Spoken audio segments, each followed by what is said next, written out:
అయ్యా పవన్ కళ్యాణ్ గారు, సనాతన ధర్మ బోర్డు అంటే ఇదేనా? మీరు చెప్పినటువంటి సనాతన ధర్మ బోర్డు కార్యాలయం ఇదేనా? సాక్షాత్తు ఏడుకొండల వాటి సాక్షిగా మీరు అన్నారు ఆ రోజు సనాతన ధర్మ బోర్డును ఏర్పాటు చేస్తామని చెప్పేసి. మరి సనాతన బోర్డు అంటే ముంతాజ్ హోటల్ నిర్మాణం చేయటమేనా? మరి ఈ రోజు పవిత్రమైనటువంటి తిరుమల కొండ సమీపం లోపల, శేషాద్రి కొండ సమీపం లోపల మీరు బార్ అండ్ రెస్టారెంట్ కు అనుమతులు ఇచ్చారంటే మీ యొక్క ఆధీనంలోనే పంచాయతీరాజ్ శాఖ ఉంది, పర్యాటక శాఖ ఉంది.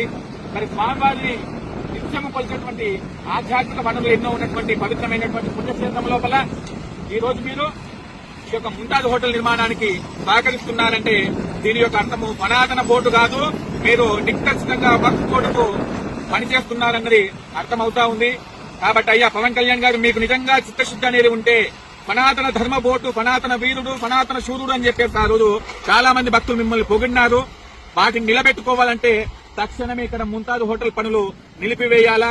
ఇదే స్థానం లోపల మీరు నిజంగా ధర్మానికి కట్టుబడి ఉంటే 1,00,000 గోవులతో గోదామాన్ని ఏర్పాటు చేయండి, లేదా తిరుమలకు వచ్చేటువంటి భక్తుల సౌకర్యార్థమై వసతి గృహాన్ని ఏర్పాటు చేయండి, లేదా వేద పాఠశాలలను ఏర్పాటు చేయండి. కానీ ఇటువంటి బార్ అండ్ రెస్టారెంట్లకు, ఈ ముంతాజ్ హోటళ్లకు పర్మిషన్లు ఇచ్చి హిందువుల యొక్క మనోభావాలను దెబ్బతీయకూడదని చెప్పేసి మనవి చేస్తూ ఓం నమో వెంకటేశాయ.